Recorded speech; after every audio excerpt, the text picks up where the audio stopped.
Welcome back to my lecture series. This is Muthuminal from the Department of Agricultural Engineering. Today we'll see a topic on greenhouse effect, which is the continuity of the previous lecture series that comes under the unit Climate Change and Adaptation under the unit Earth's Climate System for the students of final year 7 semester.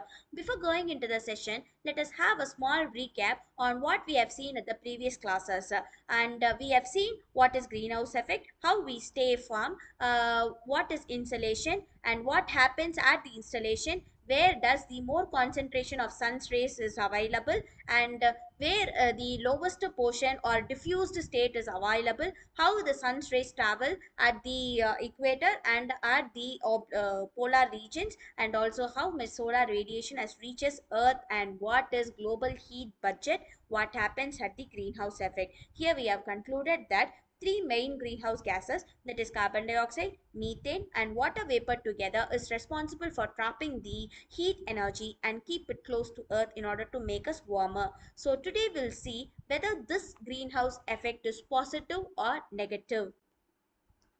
So greenhouse effect is actually necessary for life because it keeps our climate toasty warm and prevents it from fluctuating too much. That means that this warmer climate makes us to prevent ourselves from changing the climate too much. So it is bad only when there are too many greenhouse effects, gases, and the climate gets warmer. That means that when the greenhouse gases that is emitted by us gets in an increased rate, what happens in the sense the global warming will reach its higher peak. So if that's the case, it is obviously a negative one. So if the achieved greenhouse effect is to keep us from changing the climate too much, then what we have to do in the sense we have to reduce the over emission of greenhouse gases, because this will make the effect into a negative year one. Here I'll show you what causes an increase in greenhouse gases. Initially, the greenhouse gases is increased due to the carbon dioxide that has been generated from the burning of fossil fuels, because we depend upon gasoline. So whenever we are in need of gasoline, coal or oil or natural gas, what we do in the sense, in the production of these kinds of fuels for the purpose of transportation, factories and electricity, we emit most amount of carbon dioxide to the environment. This makes the emission of gases in a very higher state.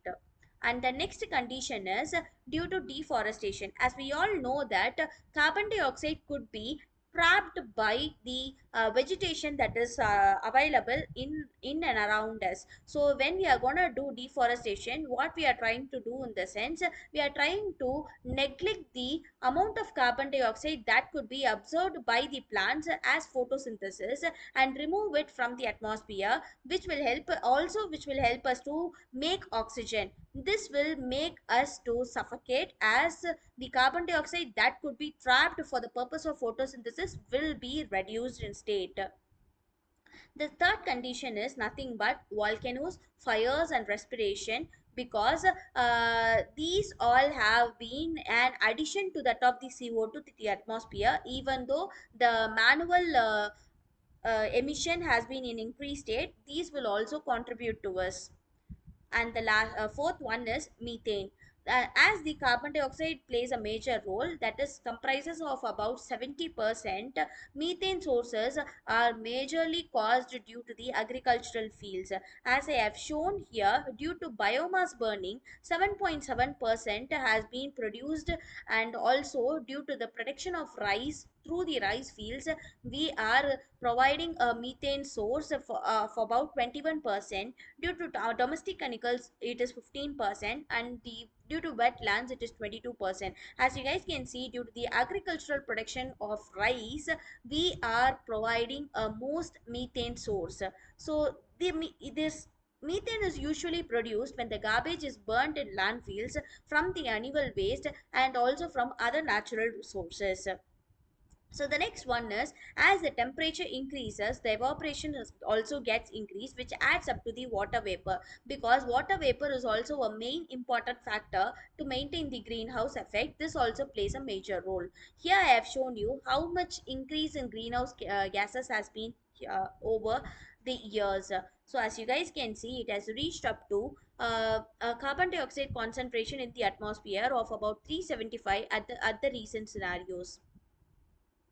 So this is how the greenhouse effect has been caused, and which will cause us a most uh, vulnerable defect to the climate change, as some of the infrared radiation passes through the atmosphere and some is observed and some is re-emitted in all directions. The effect of this is usually used to warm the earth's surface and the lower atmosphere. But what happens here in the sense, since the greenhouse gases that has been emitted is in larger portion, most of them cannot be utilized, and most of them makes us to trap these kinds of molecules in a vast stage. So this will result us into making the earth in a warmer ratio and making global warming into a drastic state.